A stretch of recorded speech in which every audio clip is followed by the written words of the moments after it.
नमस्कार साथियों। मैं आपका साथी नरेंद्र लाकड़ा। साथियों, जब से डीटीसी के हमारे एक संविदा साथी ने अपने अधिकार और हक की लड़ाई जीती है कोर्ट के माध्यम से, तब से एक जागरूकता का माहौल तो डीटीसी में बहुत से कर्मचारियों के बीच में अवश्य देखने को मिल रहा है। बहुत से सवाल और बहुत से शंकाएं साथियों की मुझे भी प्राप्त हुई हैं। तो आज के इस वीडियो में हम कुछ महत्वपूर्ण बिंदुओं पर चर्चा करेंगे। आप सबसे अनुरोध है कि इस वीडियो को अपने सभी संविदा कर्मचारियों के बीच में अवश्य प्रसारित करें, ताकि जागरूकता और जानकारी अधिक से अधिक फैल सके साथियों।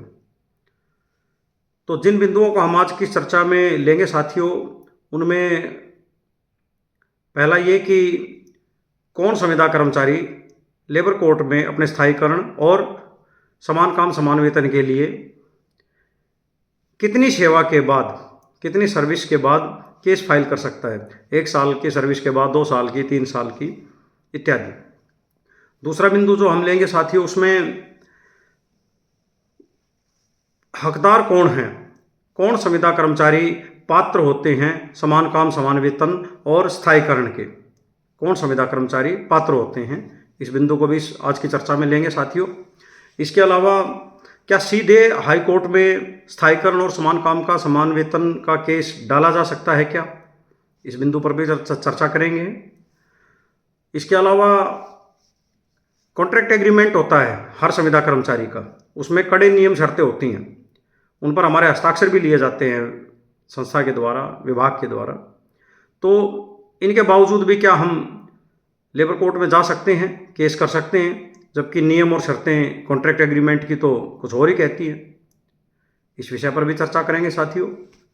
इसके अलावा जो केस मैंने अपने डीटीसी के संविदा साथियों के साथ मिलकर रेगुलाइजेशन और समान काम समान वेतन का डाला हुआ है, उस केस में कौन साथी जुड़ सकते हैं,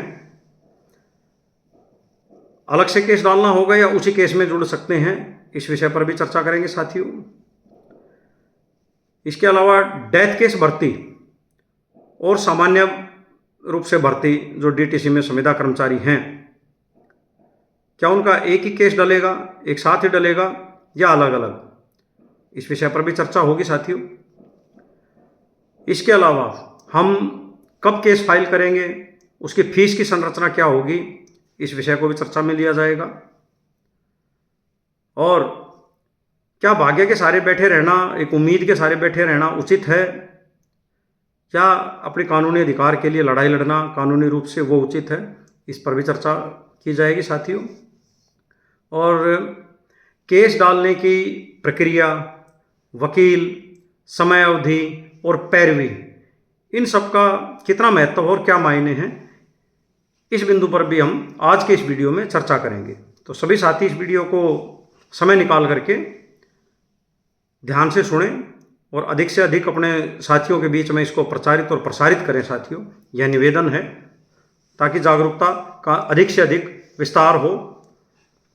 तो साथियों, जैसा कि पहला बिंदु मैंने बताया कि समय अवधि कितनी होनी चाहिए किसी संविदा कर्मचारी को लेबर कोर्ट में अपने स्थायीकरण और समान काम समान वेतन के लिए जाने के लिए। समान काम समान वेतन के लिए सिर्फ जाना है तो उसमें कोई समय अवधि की आवश्यकता नहीं होती, लेकिन स्थायीकरण एक बड़ा विषय है। यह एक लेबर रूल, लेबर लॉ के अंदर डिफाइन होता है, परिभाषित होता है। तो इसमें 240 दिन जिस संविदा कर्मचारी ने कार्य कर लिया है और वह कार्य पेरेनियल नेचर का है, लंबी प्रवृत्ति का कार्य है, लंबा चलने वाला कार्य है, स्थायी प्रवृत्ति का कार्य है, उस स्थिति में 240 दिन जिसकी सेवा पूरी हो जाती है लगातार, वह लेबर कोर्ट में अपने स्थायीकरण का दावा कर सकता है साथियों। दूसरा बिंदु जो कि बताया कि समान काम समान वेतन और स्थायीकरण पाने के हकदार कौन संविदा कर्मचारी होते हैं। डीटीसी ही नहीं, कोई भी संस्था, कोई भी विभाग जहां पर आपका सीधा रिश्ता सरकार के साथ है, सरकार की किसी संस्था के साथ है, किसी निगमित कंपनी के साथ है, वहां पर आप स्थायीकरण प्राप्त करने के हकदार हैं। अगर वे उस कानून के अनुसार आपको स्थायी नहीं करते हैं तो आप कंपिटेंट कोर्ट से, सक्षम अदालत से अपने स्थायीकरण के लिए केस फाइल करके अपने अधिकार को प्राप्त कर सकते हैं साथियों। इसमें रिलेशन महत्वपूर्ण होता है कि आपका और आपके नियोक्ता का सीधा रिलेशन होना चाहिए, बीच में किसी आउटसोर्स के जरिए या ठेकेदार के जरिए नहीं होना चाहिए। बड़ा सीधा और स्पष्ट परिभाषा है इस चीज़ की। अगला बिंदु जैसे था कि क्या हम सीधे हाई कोर्ट में क्यों नहीं जा सकते, वहाँ जा सकते हैं क्या अपने रेगुलाइजेशन को लेकर, सेम वर्क सेम पे को लेकर? तो साथियों जा सकते हैं बिल्कुल, लेकिन लेबर लॉ में कुछ प्रोविजंस कर्मचारियों के हित को देखते हुए ज़्यादा दिए गए हैं। जैसे कि पहला ये कि अगर आपने लेबर कोर्ट में दावा डाल दिया तो उसके बाद आपको आपका विभाग, आपकी संस्था नौकरी से हटा नहीं सकती, आपके सर्विस कंडीशन में कोई प्रतिकूल परिवर्तन नहीं कर सकती है साथियों।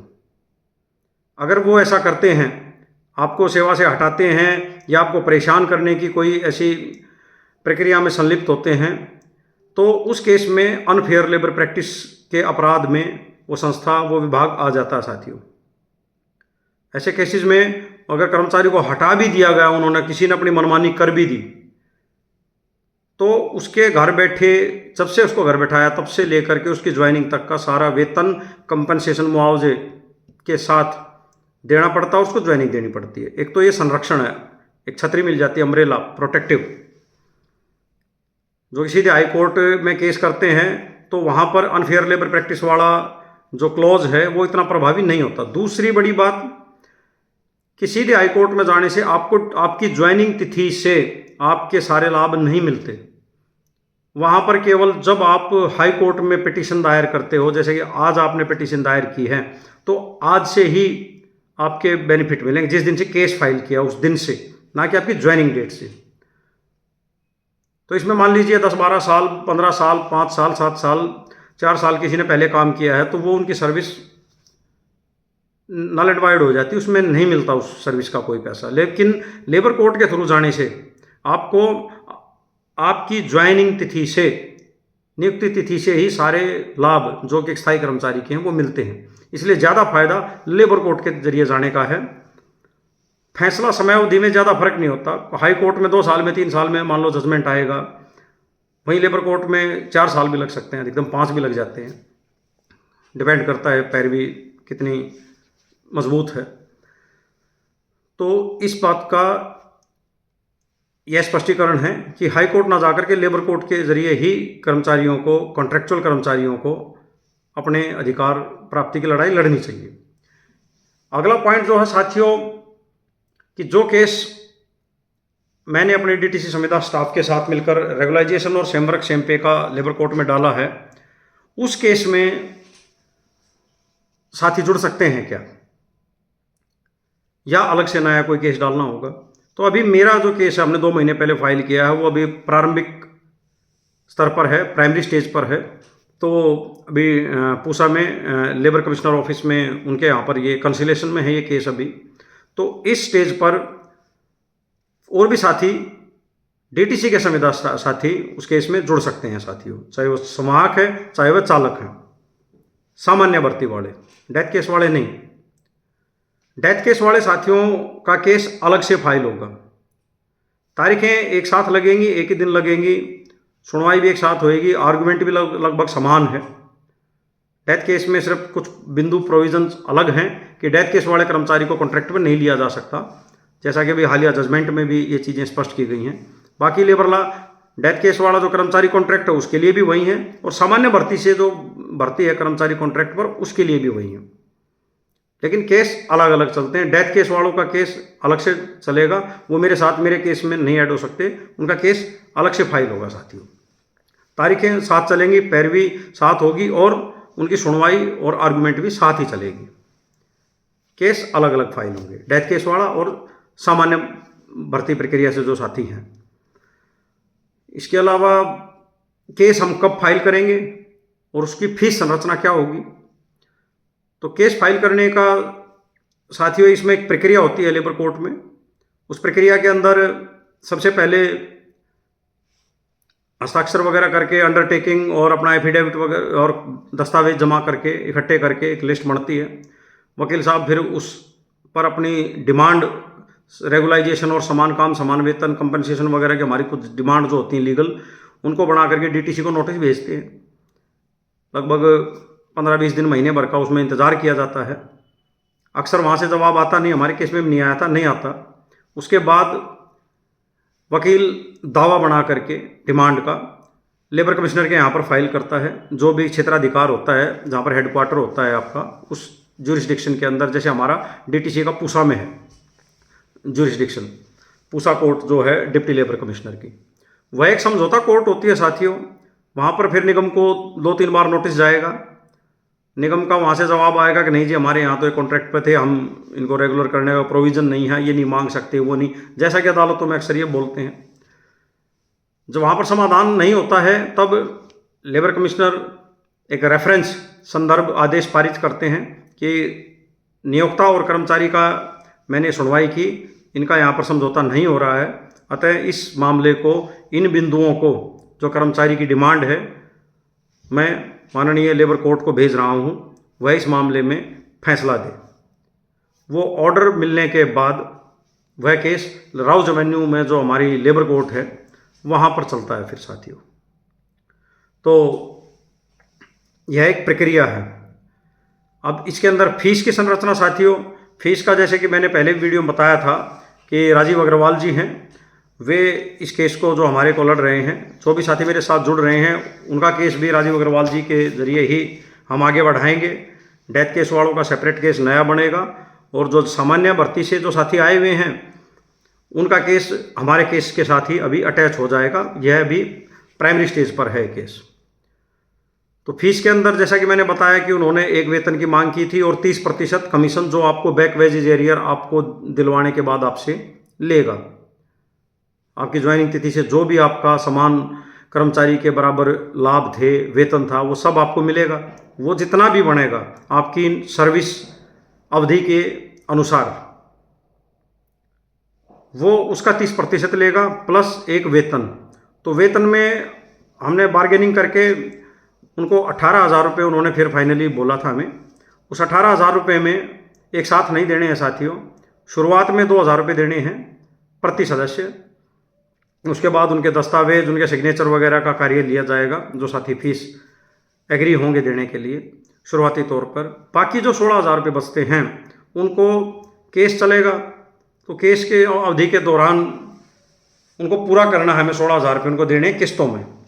तो वो किस्त जो हैं हम महीने में या 2 महीने में एक बार, जो भी मेरे ग्रुप में जो साथी हैं जो केस में, उनसे मैं एकत्र करता हूँ और उनका एक पारदर्शी तरीके से हिसाब रखा जाता है। ग्रुप में बताया जाता है कि इतने साथियों का ये फीस आ गई है, इतने वकील को दे दिए गए हैं, इतने मेरे पास बकाया हैं या नहीं है। तो वह एक पारदर्शी तरीके से एक व्हाट्सएप ग्रुप बनाया जाता है, उसका बना रखा है हमने। उस ग्रुप में वो सारी जानकारी, क्या हो रहा है केस के बारे में, पैरवी कहाँ पहुँची है, क्या हुआ है, नोटिस हुआ है नहीं हुआ है, तारीख क्या पड़ी है, तो वो सब चीज़ें उसमें बताई जाती हैं। साथ ही फीस का एक पारदर्शी व्यवस्था सब साथियों के बीच में रखी जाती है, क्योंकि भरोसा बड़ी चीज़ होती है साथियों। किसी भी लड़ाई में संगठित होकर जब हम लड़ते हैं तो अपने नेतृत्व पर और अपने साथियों पर हर तरीके से एक मजबूत भरोसा होना लड़ाई की सफलता की पहली आवश्यकता है साथियों। तो यह एक प्रक्रिया है फीस की, जैसा कि मैंने बताया कि 2,000 शुरुआत में देने हैं। उसके बाद भाई 2 महीने बाद हमने 500-500 रुपये इकट्ठे कर लिए, मान लिए जी हम 50 लोग हैं, सबसे 500-500 एकत्र किए, या 2 महीने बाद 1,000 रुपये एकत्र करके, और अगर वकील साहब ने जो डिमांड की है जैसे उनसे, उनको वो पूरा करना होता है साथियों। तो फीस की संरचना ये है साथियों। इसके अलावा भाई भाग्य के सहारे उम्मीद में बैठे रहना उचित है या नहीं है, यह साथियों आपके विवेक पर निर्भर है। अब जबकि पिछले 2 साल में माननीय सर्वोच्च न्यायालय के बड़े बड़े फैसले आ चुके हैं संविदा कर्मचारियों के हक में, बिल्कुल बेहद साफ स्पष्ट कि स्थायी करना पड़ेगा, पोस्ट नहीं है तो पोस्ट क्रिएट करनी पड़ेगी, फंड नहीं है तो फंड सरकार को जनरेट करना पड़ेगा, अलॉट करना पड़ेगा। लेकिन कर्मचारी ने अगर अपने कंडीशन पूरी की हैं लेबर कानून के तहत जो स्थायी होने के लिए ज़रूरी हैं, तो स्थायी करना पड़ेगा। कोई टर्म कंडीशन मायने नहीं रखती, कोई कॉन्ट्रैक्ट एग्रीमेंट मायने नहीं रखता। वहाँ पर बड़े स्पष्ट निर्देश हैं। अलग अलग स्टेट्स के अलग अलग कर्मचारी जो संविदा के थे, पिछले 2 साल में कई सारे जजमेंट आए हैं। और हालिया जजमेंट उदाहरण के तौर पर आपके डीटीसी के एक संविदा कर्मचारी का आपके बीच है। तो अब इसके बाद भी ज़्यादा कुछ बच नहीं जाता समझाने को लेकर, कहने को लेकर। यह आपकी सोचने और समझने की क्षमता पर निर्भर करता है साथियों, कि आपको भाग्य के सहारे एक उम्मीद में ही बैठे रहकर यहाँ शोषण का शिकार होते रहना है, या कोई साथी इतना सक्षम है कि उसको ये शोषण नज़र नहीं आता, उसको अपना समय ही व्यतीत करना है यहाँ पर, उसके लिए यही आरामदायक है और सुविधाजनक है। तो यह आपके सोचने और समझने की क्षमता पर निर्भर करता है साथियों।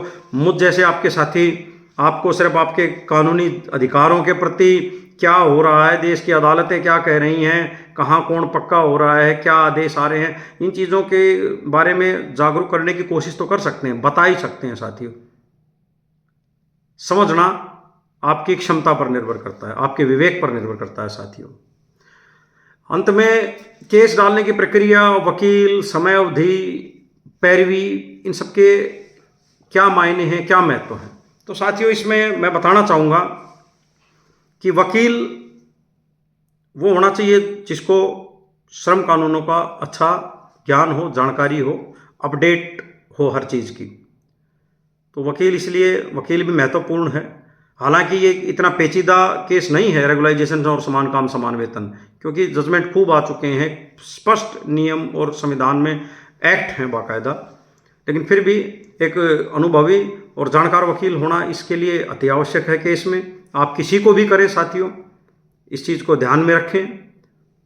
प्रक्रिया जैसा कि मैंने बताया अभी पहले कि प्रक्रिया वही है कि जनरल डिमांड का पहले नोटिस जाएगा, लीगल नोटिस, फिर उसके बाद 1 महीने बाद वो लेबर डिपार्टमेंट में कंसिलेशन में डिप्टी लेबर कमिश्नर के यहाँ पे मामला दावा लगेगा। वहाँ पर अक्सर 1-1, 1.5 साल लग जाता है। दिल्ली में लेबर डिपार्टमेंट की हालत बहुत ख़राब है, सुनवाई नहीं होती है, डिले होती रहती है, सीट पर अधिकारी नहीं होते हैं, बहुत सारी चीज़ें यहाँ पर समस्याएं आती हैं। उसमें काफ़ी भागदौड़ की ज़रूरत पड़ती है। हर तारीख पर कर्मचारी को खुद जो नेतृत्व कर रहा है, रिप्रेजेंट कर रहा है, उसको जाना ज़रूरी है, क्योंकि इन डीएलसी कोर्ट में सीनियर बड़े वकील नहीं आते हैं, क्योंकि वो एक प्रक्रिया है। यहाँ पर कोई फैसला नहीं होना होता है, जजमेंट नहीं आना होता है। दोनों पक्षों को डिप्टी लेबर कमिश्नर बिठाता है, मानते हैं तो ठीक, वरना रेफरेंस बनाया जाता है। रेफरेंस ऑर्डर बनने के बाद लेबर कोर्ट में सुनवाई होती है, वहाँ पर आपके वकील वहाँ पर होते हैं, वहीं पर आर्गूमेंट होगी, वहीं पर फैसला आएगा। तो ये जो प्रक्रिया है डिप्टी लेबर कमिश्नर के यहाँ, यह कई बार लंबी खिंच जाती है, सामान्यतया 1 से 1.5 साल ले लेती है। हाँ, भागदौड़ करके पैरवी को थोड़ा मजबूत रख के, वकील पर दबाव रख करके जूनियर के सामने खड़े रहें, उनको बोलें, तो उसमें यह होता है कि 6-7 महीने में रेफरेंस ऑर्डर बन जाता है। यहाँ से जितना जल्दी रेफरेंस ऑर्डर बने उतना ही हमारा समय बचता है साथियों। तो यह प्रक्रिया है, यह प्रक्रिया तो फॉलो होती ही है। और समय अवधि फिर राउज रेवेन्यू कोर्ट में जाने के बाद भी 2 से 3 साल का समय, 3 साल का मान के चलिए, वहाँ भी लग ही जाता साथियों। तो 4 से 5 साल की समय अवधि है, जब आप पैरवी अच्छी करेंगे, प्रभावी रूप से करेंगे, लगातार करेंगे, आपके पास खुद का भी पैरवी का अनुभव हो, वकीलों से बात करने का, वकीलों को समझने का, कानूनी प्रक्रिया का, तो यह पैरवी भी एक अति आवश्यक चीज़ है साथियों। तो अभी इस वीडियो को और ज़्यादा लंबा ना करते हुए मैं सभी साथियों से बस अब यही गुजारिश, यही अपील करूँगा कि जागिए साथियों, अपने अधिकारों को पहचानिए, समझिए। जो साथी जिसकी सर्विस अगर 1 साल भी बची हुई है ना, तो उसको भी लेबर कोर्ट में आज केस फाइल कर देना चाहिए, ताकि कल को वो रिटायर तो हो जाएगा अपनी निश्चित समय अवधि पर, लेकिन 2, 4, 5 साल के बाद जितने साल वो निगम में सेवा दे करके गया है, परमानेंट कर्मचारी के बराबर वेतन लाभ और अन्य सभी लाभ आपके रिटायरमेंट के बाद के जीवन को सुखमय और आरामदेह बना देंगे साथियों। और जिन साथियों की अभी सर्विस यहाँ 10 साल, 12 साल, 15 साल, 20 साल बची हुई है उम्र के लिहाज से, उनको बिना देरी करते हुए लेबर कोर्ट में अपने अधिकारों की मांग को लेकर चले जाना चाहिए साथियों। तो आज की वीडियो में बस इतना ही है साथियों। इसको शेयर ज़रूर कर दीजिएगा, देखिएगा, समझिएगा, ताकि अधिक से अधिक और जागरूकता फैले। मेरा उद्देश्य ये है कि सबको उनके कानूनी अधिकारों का जानकारी का पता हो साथियों को, क्योंकि बहुत से साथी होते हैं जो नकारात्मकता के भाव में रहते हैं, दिशा नहीं मिल पाती। बहुत से साथी ऐसे होते हैं, रास्ता नहीं मिल पाता, क्या करे, कहाँ जाए, किसके पास जाएं, ऐसी होती है। एक सामान्यतः हमारे डीटीसी संविदा स्टाफ को या कोई भी को एक कानूनी जानकारी का अत्यंत अभाव है साथियों हमारे बीच में, इसलिए हम कोशिश नहीं कर पाते हैं, भाग्य के सहारे बैठे रहते हैं। लेकिन आज जब हमारे सामने उदाहरण भी हैं, हमारे बीच में ही उदाहरण आ चुके हैं, तो अब तो कम से कम जागिए, समझिए कि आपके अधिकार हैं, आपको वो मिलेंगे। बस आपके एक कदम बढ़ाने की ज़रूरत है साथियों। बाकी आपके विवेक और परिस्थितियों के विश्लेषण की क्षमता पर निर्भर करता है साथियों। इसी के साथ इस वीडियो को यहीं विराम देते हैं साथियों। नमस्कार।